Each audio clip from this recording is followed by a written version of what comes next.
poor nurse couldn't afford a dress. Then her patient's father, a single-dad CEO, a millionaire, asked, "Will you be my first date?" The monitor beeped in uneven pulses, mirroring the turmoil in the room. Sophie's tiny body twitched gently under the blanket, her breaths coming in short, rapid bursts.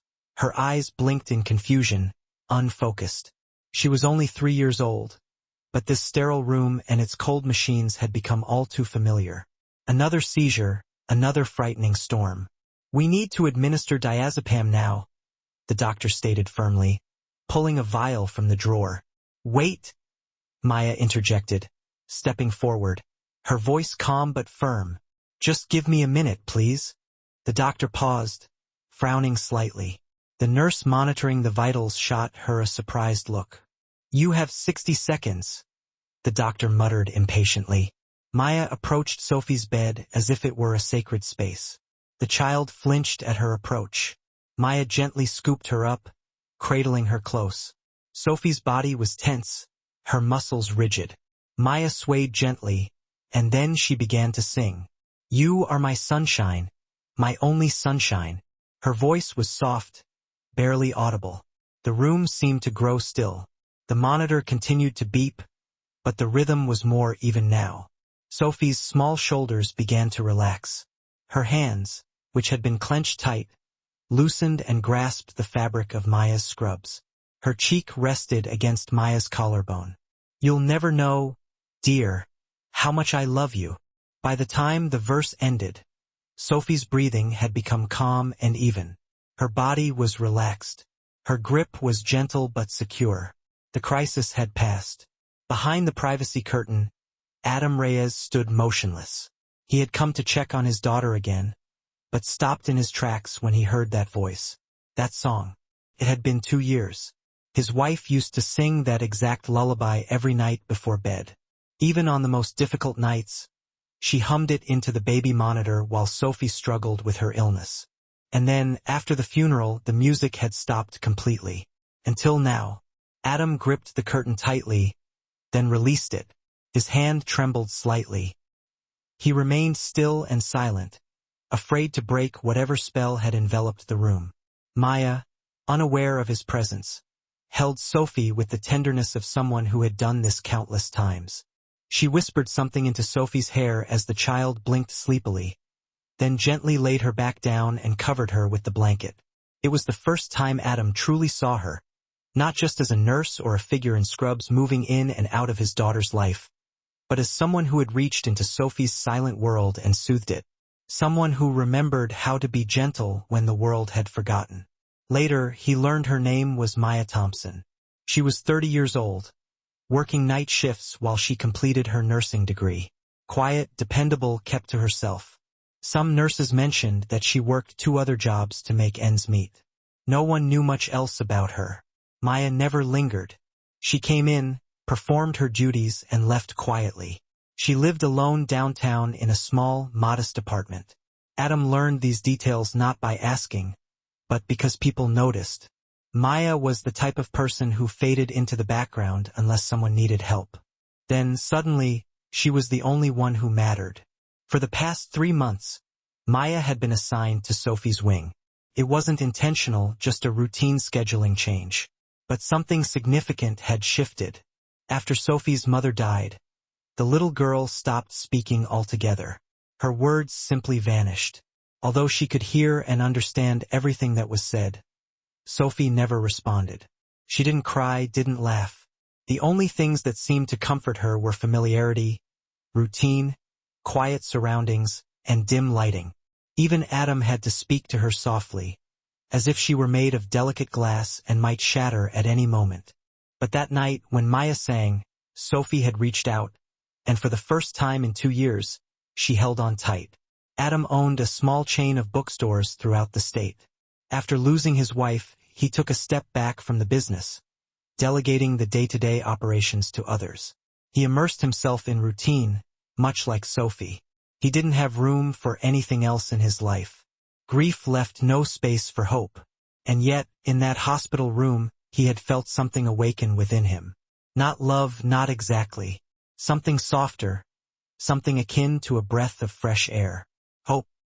He watched Maya turn to speak to the doctor, still oblivious to the impact she had made. Adam retreated slowly and stepped into the hallway, the fluorescent lights buzzing softly overhead. Nurses passed by, their voices hushed, but to Adam, everything felt different now. He had witnessed a stranger walk into his daughter's personal storm and calm it with a simple song. No fanfare, no expectation of reward, just pure kindness. He didn't know her yet, didn't know her story, her reasons for the quiet way she navigated the world. But he knew one thing with certainty. He wanted to, and if this quiet beginning stirs something in you too, don't forget to hit the hype button. Some stories deserve to be heard, especially the ones that begin with a whisper. The morning started like any other typical day. Gray skies, the sharp, clean smell of early morning rain, and a bus that was running 10 minutes behind schedule. Maya stood at the curb in her scrubs, holding a paper cup of coffee that had already cooled. Her backpack felt heavier than usual, not because of books, but because of sheer exhaustion.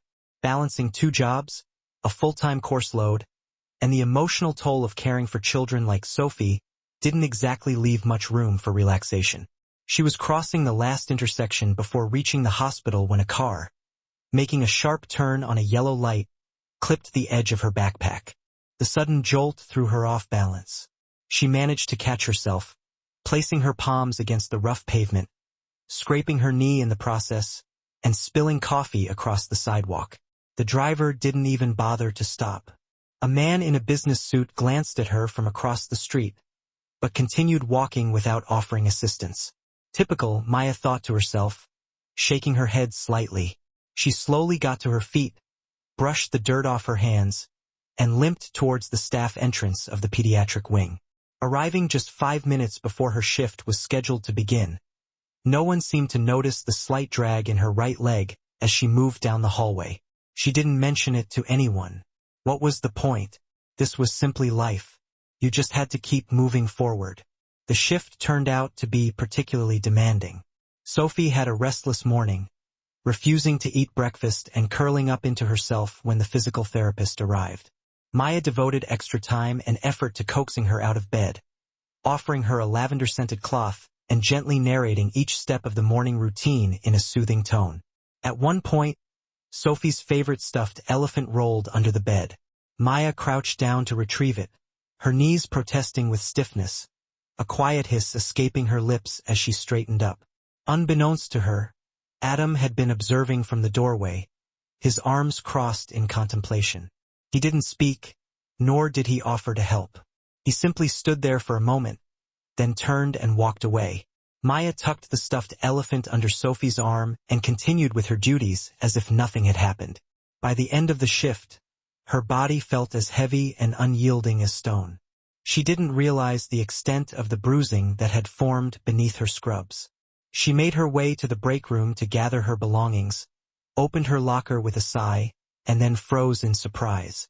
Inside, resting on the neatly folded edge of her spare jacket, was a small, clear plastic bag.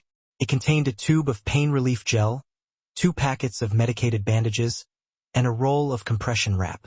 Taped to the side of the bag was a piece of paper torn from a notepad, bearing a single sentence written in careful, precise handwriting. "Take care. Someone is watching." There was no signature, no initials, just those simple words. Maya stared at the note for a long moment, a quiet warmth stirring in her chest. A mixture of confusion, gratitude, and something else she couldn't quite define washed over her.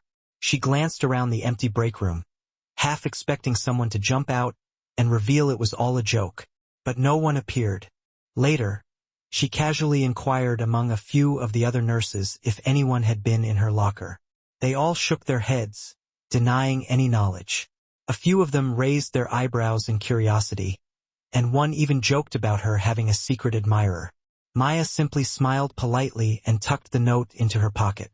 That evening, she sat in her small apartment, the lights dimmed, Sophie's patient chart open beside her textbooks, but her thoughts weren't focused on the dosage tables or medical terminology. She kept replaying the image of the pain relief gel in her bag, the careful selection of the items, None of them just random or over-the-counter, but all specifically chosen for soft tissue injuries. Someone had noticed her limp. Someone had cared enough to offer help without asking embarrassing questions. Someone had wanted her to feel acknowledged without making her feel self-conscious. It was such a seemingly insignificant gesture.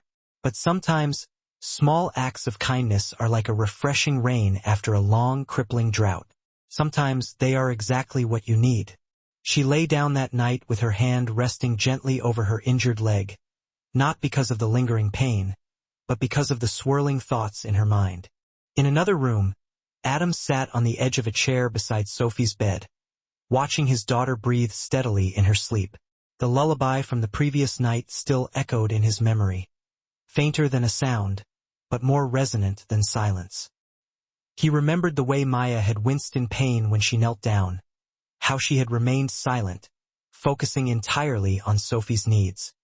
He hadn't written the note seeking recognition or expecting her to know it was him. It was simply something he felt compelled to do.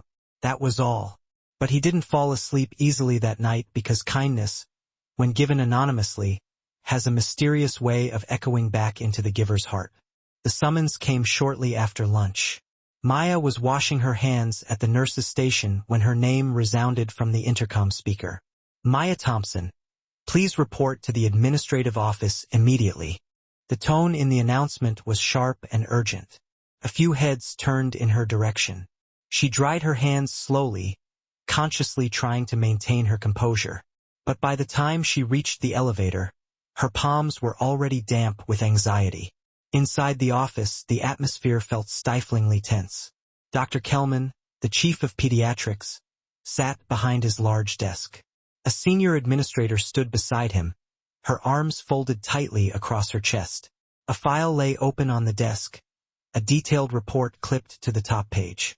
Maya, Dr. Kelman began in a serious tone, regarding the blood panel results from Sophie Reyes's case last Tuesday, where are they? Maya's stomach dropped with a sickening lurch. They were sent to the lab. I triple-checked all the forms. They were logged in, the administrator interjected sharply. But the vials were never actually received by the lab. You were the last person in the chain of custody. Her voice trembled slightly. That was the night Sophie had a severe seizure. I remember rushing in to help. I placed the vials in the transport box.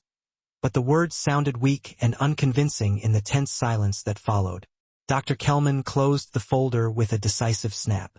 Until this matter is fully resolved, we are placing you on temporary suspension without pay. The room seemed to tilt slightly. She opened her mouth to protest, but only managed to stammer, "Please, I didn't misplace anything." Dr. Kelman gave a curt nod towards the door, signaling the end of the meeting. That evening, Adam stood at the far end of the pediatric hallway, his brow furrowed in concern. A different nurse was tending to Sophie. When he inquired about Maya's whereabouts, the answers he received were vague and evasive. "She's not on shift today. Probably a shift swap," one nurse offered. But a young, inexperienced tech whispered something else entirely. "There's a situation with a missing lab sample. She might be suspended." Adam remembered that particular night with crystal clarity. Sophie had suffered a particularly bad seizure. Maya had barely left her side throughout the entire ordeal. There was absolutely no way she would have neglected proper protocol. He immediately made 2 phone calls, one to the hospital security department, and another to someone he knew in the records department. The next morning, Maya sat alone in her small apartment, her work badge tucked away in a drawer, trying desperately to calculate how long she could possibly survive without a paycheck. Her phone buzzed with an incoming message. It was from Dr. Kelman's assistant. "Please report to Dr. Kelman's office immediately. Matter resolved." She returned to the hospital, her shoulders tense with anxiety. "We reviewed the security footage," the administrator stated matter-of-factly. "It clearly shows you handing off the transport box to a lab tech at 6:42 p.m. "I told you," Maya whispered, her voice barely audible. "The tech simply failed to log it properly. You're reinstated, effective immediately." She nodded slowly, trying to process the information. Who reviewed the footage? She asked hesitantly. The administrator paused briefly. Mr. Reyes. He personally requested access to the security footage and located the exact timestamp. Maya caught her breath, stunned by the revelation. Back in the pediatric wing that afternoon, Maya entered Sophie's room.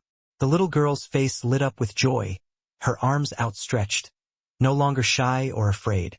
Maya knelt beside her, hugging her gently. Adam stood by the window, looking tired and worn. Their eyes met, and a silent understanding passed between them. She rose to her feet and walked over to him. "You didn't have to do that," she said softly. "I know," he replied. He shrugged slightly. "But you did. You were simply doing your job, taking care of my daughter. Someone had to speak up and clear your name." "Why help me?" she asked, her voice filled with genuine curiosity. Adam glanced away briefly, then looked back at her. "Because someone needed to." Maya didn't respond. But back at the nurse's station, she retrieved a folded note from her pocket and quietly scribbled a message on the back of a supply slip. "Maybe not everyone sees me as a shadow." She tucked the note into her locker where no one would find it. She would never reveal to Adam how much his actions had meant to her. But something within her had fundamentally changed. Not every act of defense needed to be loud and dramatic to have an impact. Sometimes the quietest gestures speak the loudest. The hospital was abuzz with quiet excitement and anticipation. Posters advertising the annual pediatric gala appeared in every hallway, adorned with colorful stars, cuddly teddy bears, and playful pastel fonts. It was a major event, something the hospital organized each year to raise vital funds for critical children's cases. Doctors meticulously prepared their speeches. Administrators busily organized silent auctions, and nurses whispered excitedly about dresses and potential dates in the break room. Maya tried her best to keep her head down and avoid the commotion. When the official invitation arrived via internal email, she barely glanced at it before promptly hitting the delete button. It wasn't that she didn't care about the children or the cause. She did care deeply. But the mere thought of standing in a lavish ballroom surrounded by perfectly polished shoes, shimmering gowns, and the sound of confident laughter sent a wave of anxiety through her.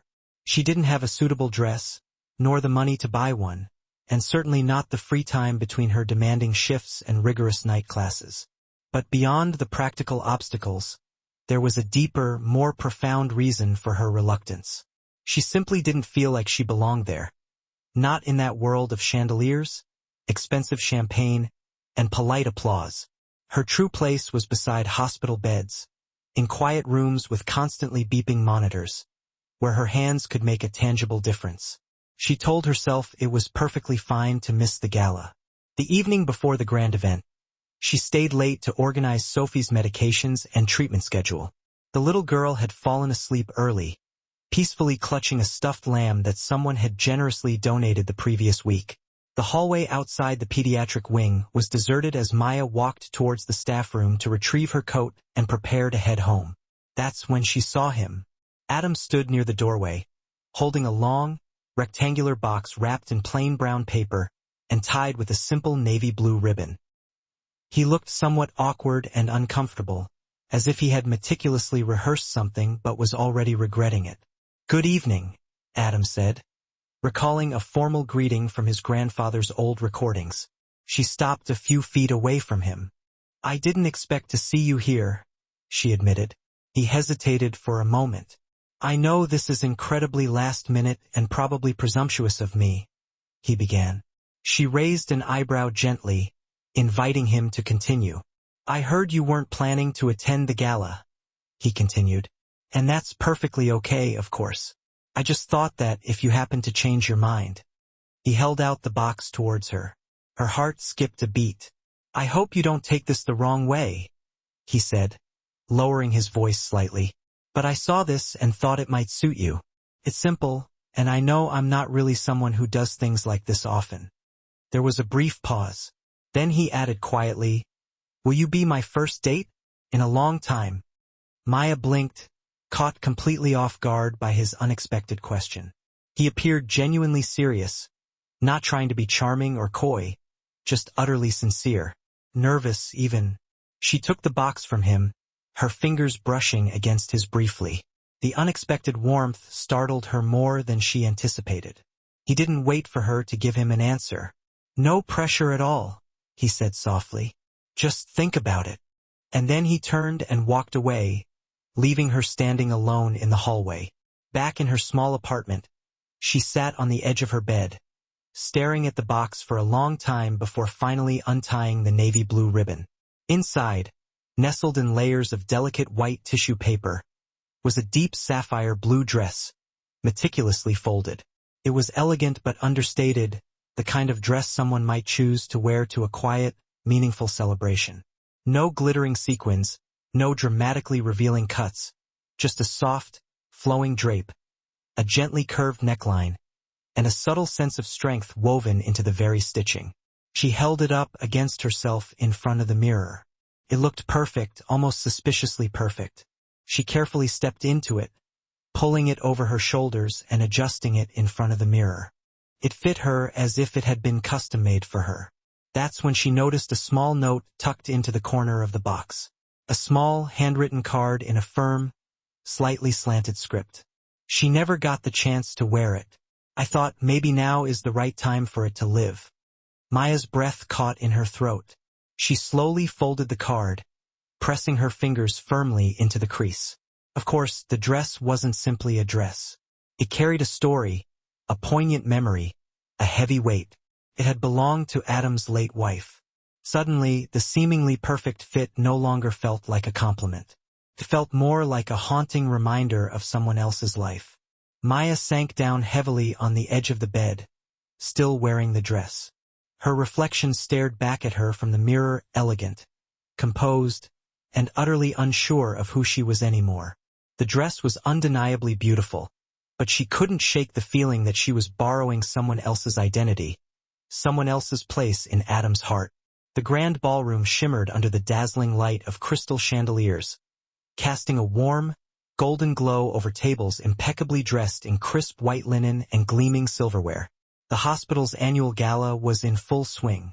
Glasses clinked merrily, conversations hummed with polite energy, and soft, melodic music drifted through the room like a delicate perfume.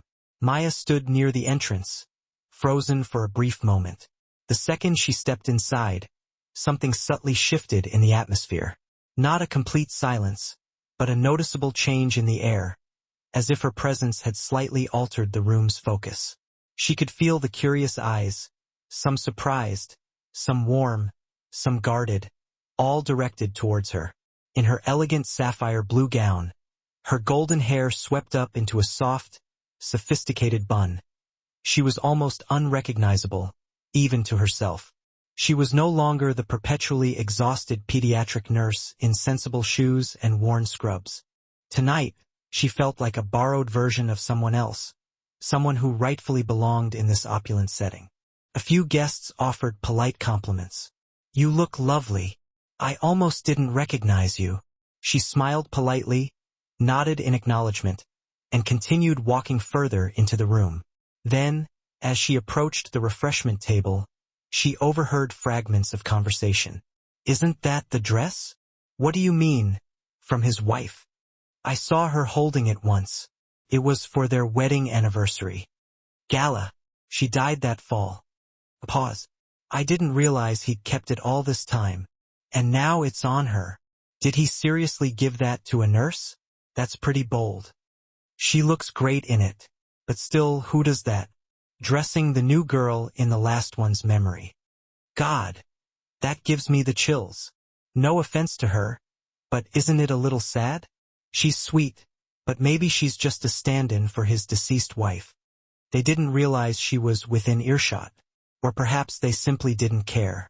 The room didn't literally darken, but Maya felt as though it had. Her chest tightened with a familiar ache.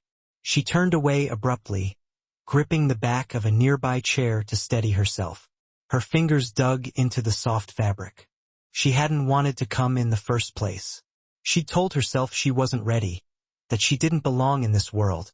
And now, these casual strangers had voiced the exact fears she had desperately tried to silence. She wasn't the woman Adam had once deeply loved, and she never could be. The dress didn't just fit her body. It embodied someone else's cherished memory. And suddenly, she couldn't shake the unsettling thought that perhaps that had been the intention all along. She slipped away from the gala before dessert was even served. No farewells, just the lonely echo of her heels against the polished hallway tiles. The quiet solitude outside felt far better than the storm raging inside her chest.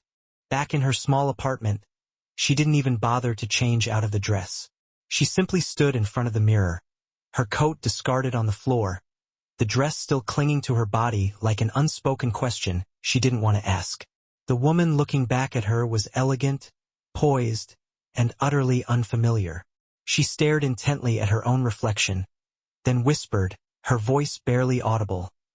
"You weren't chosen because you're you. You were chosen because you fit a space someone else left behind." Her throat tightened with emotion. A flicker of anger ignited within her, not at herself, for believing, even for a brief moment, that she belonged in that extravagant ballroom, that she could possibly be someone's first date again. Then came the overwhelming wave of guilt, the nagging feeling that she had unwittingly stepped into a sacred memory without fully realizing the implications. And maybe that meant she didn't truly belong there at all. She carefully unzipped the dress, folded it with meticulous care, and slid the box back beneath her bed, out of sight. The next morning, she called the hospital and requested a shift reassignment to another unit, offering no explanation. She replied to Adam's text message with a simple, impersonal thank you for last night, leaving the rest of the message thread unread. For the next several days, she moved silently and deliberately through the pediatric wing, intentionally avoiding his path, clinging to the comforting predictability of her daily routine, charts, medications, vital signs, data. Cold, hard data was far easier to process than complex, confusing feelings. But she undeniably missed Sophie's infectious laughter, Adam's soft, reassuring voice, the lightness in her chest when she was around them, the hopeful feeling that maybe, just maybe, she could start again. Still, every time she even considered going back, she heard those cruel, overheard voices echoing in her mind. "You're just a replacement. You fit the memory. You're not her." So, she stayed away, deliberately keeping her distance. Because if she allowed herself to fully feel everything, the inevitable fall would hurt even more. And deep beneath the surface, buried under layers of self-protection, a wound she had never dared to name, the lingering guilt from her sister's tragic death, still whispered to her that love was always dangerous, because loving people meant inevitably losing them. And Maya Thompson wasn't at all sure she could survive losing someone she loved again.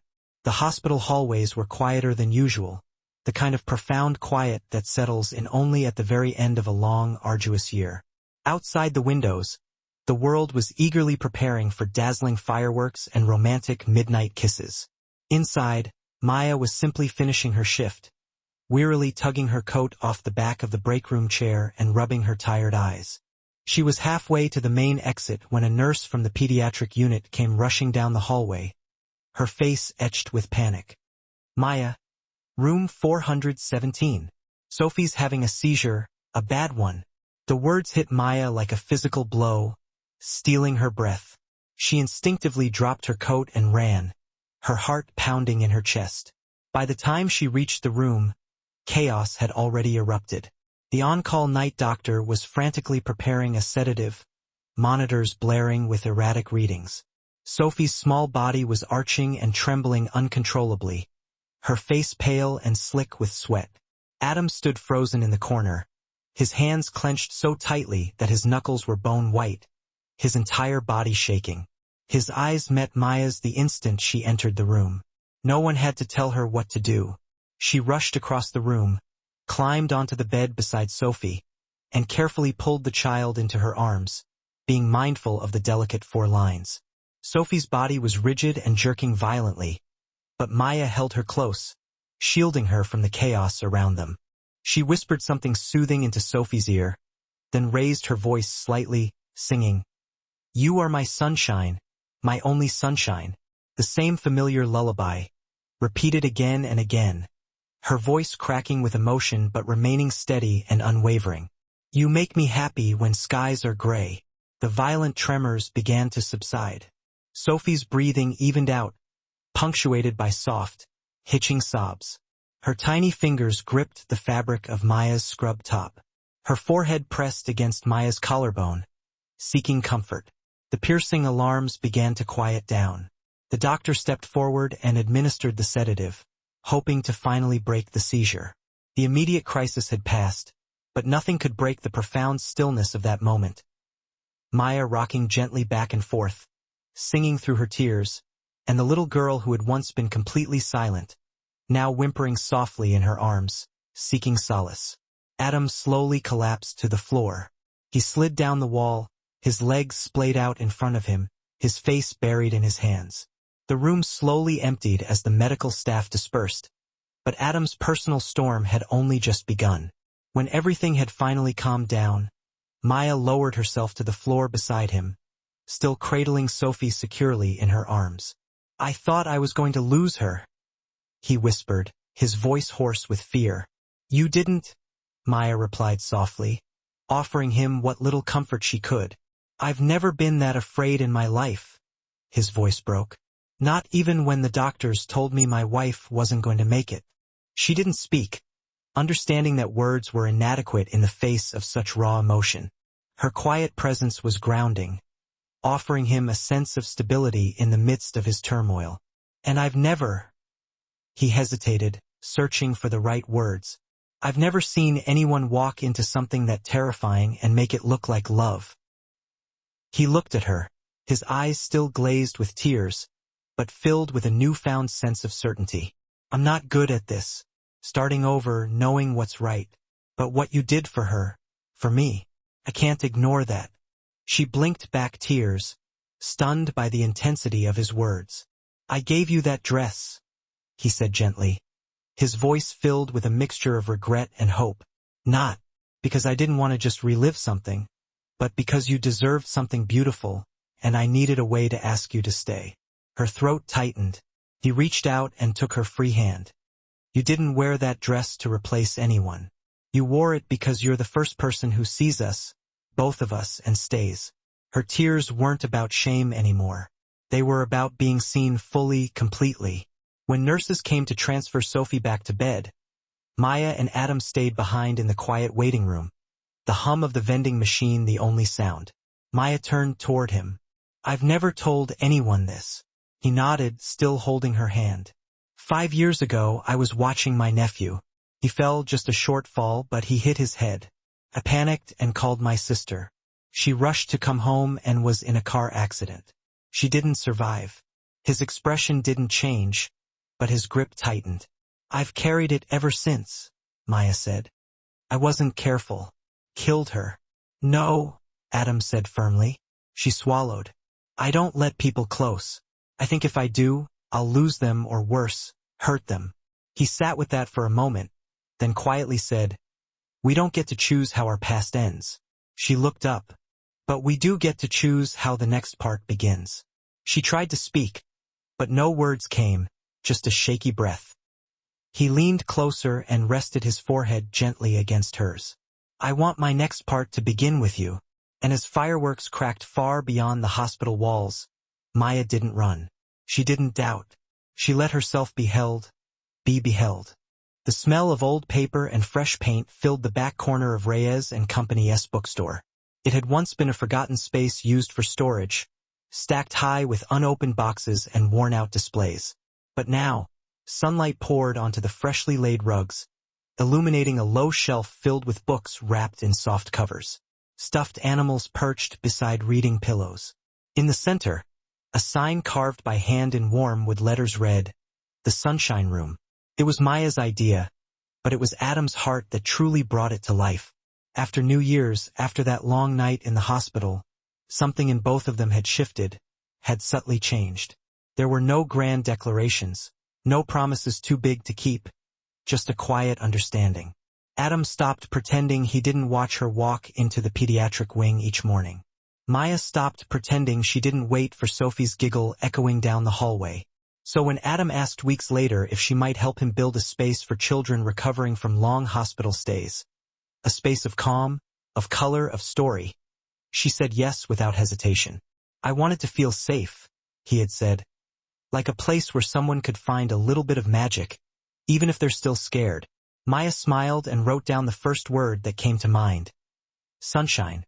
They worked side by side. Maya picked books about kindness and quiet courage, stories that didn't shy away from fear but always ended in light.